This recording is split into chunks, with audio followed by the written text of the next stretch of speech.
It's Mecca for drag racing fans. 60,000 strong. They come.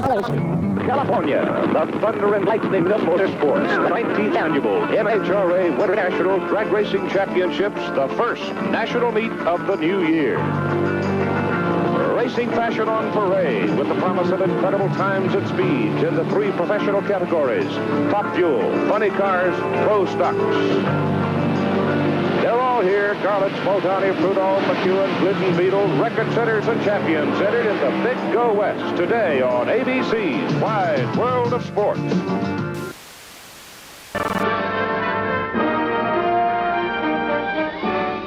Spanning the globe to bring you the constant variety of sport, the thrill of victory, and the agony of defeat. No, those are not the Rockies, nor the Cascades. The snow-capped San Gabriel Mountains surrounding the Los Angeles Basin. Yes, it's been a bit of a cold winter in Southern California, but it's a beautiful day today for the 19th running of the National Hot Rod Association Winter National Drag Racing Championships.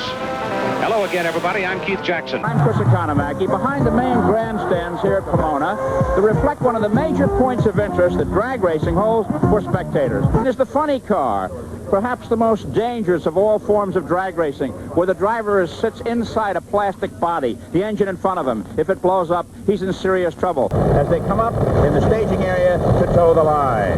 2,200 horsepower under the hood of these plastic body cars. There's the staging lights. It goes from yellow to green. There's no warning.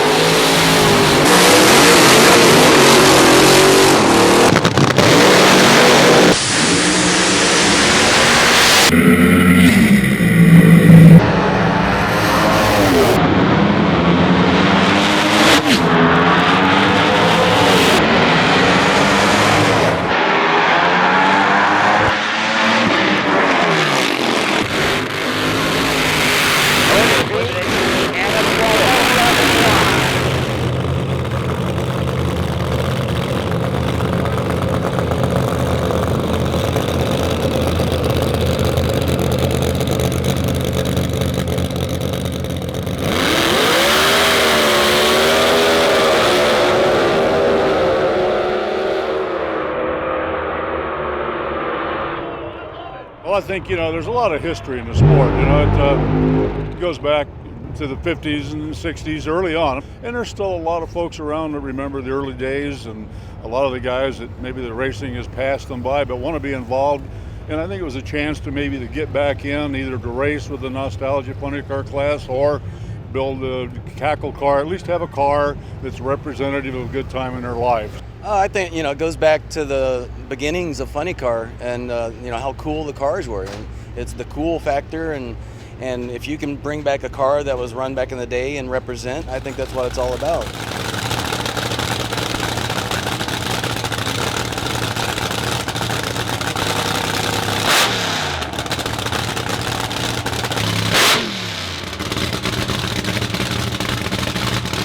Well, I think it kind of touches on the way it used to be. I mean, we can't roll the clock back, obviously, but I think these cars are a little more representative of that era when it was more of a blue-collar, working man sport. And, a couple of guys that had a decent job could build a car and go out and compete on a higher level. None of these guys get paid. They all do it for free. They all do it because they love it. And it's, the Fighting Irish is just one example of how you bring back a car from the past and try to represent that. The nostalgia funny car movement, I was very excited, and it was like I'm coming back to the drags because I had stopped going to the big show, but when I saw nostalgia, I've made every race I could get to. All the Bakersfields, I've traveled to other places to see them because I can identify them with it. They're the cars. You can see their car again. Which Hollywood over there, that Barnall car, is not in that 16-car field. That 16-car field, and he's going to run for the trophy tomorrow. How about, look at Ryan Hodges. He goes 5, 6, 4, 2, 262 miles. It's a never-ending chess game of move and counter move when it comes to rules. And I think the spirit of the Nostalgia Funny Car was to try to make those cars look like they did in the day. That's kind of a general term, but I think we all had kind of an image of what those cars were, especially during the 70s was probably the prime time. And I think the majority of the racers bought into that. Unfortunately, racers are racers, and if there's an advantage to be had, a little aerodynamics here or that, they'll push. Well, the rules makers and rules enforcers, in my mind, aren't sticking to their guns. They're not enforcing the rules in the spirit of the class. At the same time, you got guys bringing out new bodies and stuff with the new swoopy body. I don't necessarily mind them. I don't necessarily get it.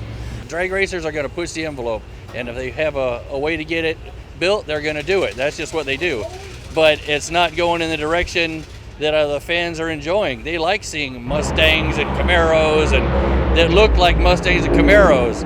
I'm sure there's people on the other side of the fence too, but I think the majority, really like the looks of what we have going here, Well, I mean, the bodies shouldn't look like Pro Mods. Pro Mods are Pro Mods. Funny cars are funny cars, and what we're trying to do here is, give a tribute to the golden era of funny car racing, of the 60s and 70s. I mean, there were so many great teams, so many great drivers, and I really like the tribute cars because, it's what I grew up around, watching my dad race and Mert and, Perdome and McCullough and all those guys. And I mean, just kind of a neat deal to be able to simulate, something that happened a long time ago. When the Batmobile and all, that's when the cars just kind of lost their identity because, they're going faster and they needed aerodynamics, whatever it was, but then they lost the identity of a funny car. But that was the natural progression of drag racing then.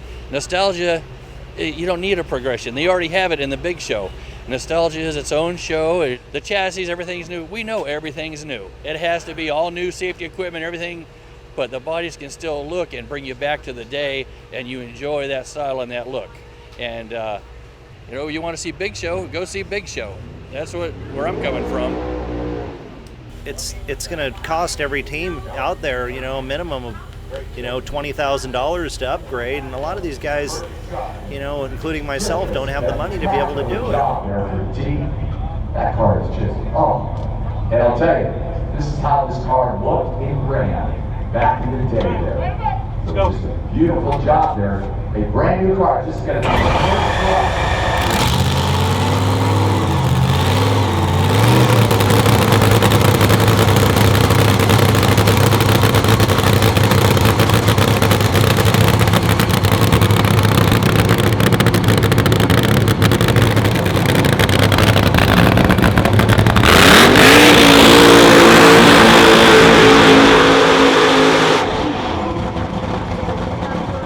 processing it, and we've been working so hard on it. I think once we get it out on the track today, it's really going to sink in for me, but it means a big deal. It's the car my dad ran in 1974, and it's really, personally, our favorite car, I mean, for what it represents. And I was born in '83, so I wasn't around for that era, but to have Jason recreate it and get to run it as is, I feel like I get to go back in history a little bit, and my dad would be really proud of it.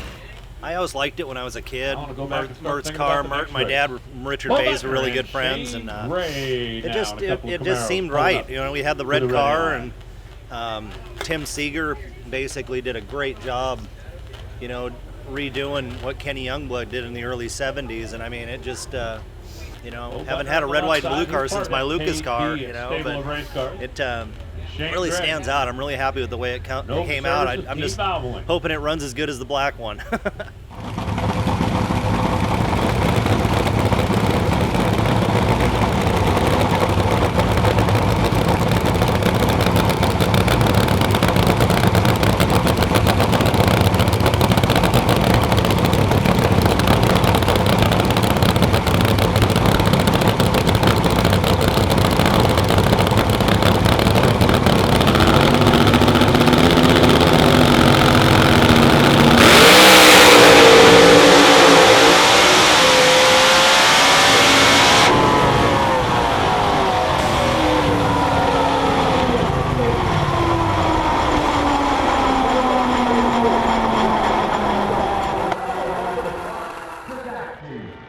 Yes, it's competitive as hell. I mean, we race like as hard as we can, within reason. I mean, we don't have everything the big guys have, and we run with what we have.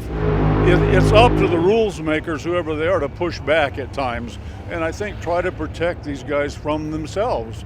And we're caught up in that battle right now, trying to keep these cars, I think, where they got their own identity and don't morph into some unidentifiable vehicle.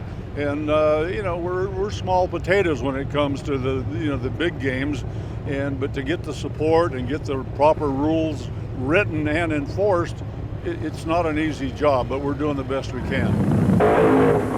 Oh boy, they've got a little more clutch, a little more power now. Both of them hooking up hard. Very little swing out of the Hawaiian. It is lean down, twist and ready. The cam is just the front end on the ground. The bite is excellent. They all back off. Crew chief on the car, Mike Guger, clears them away and says, I'm ready to start it. The Battle of the Texans. This is war.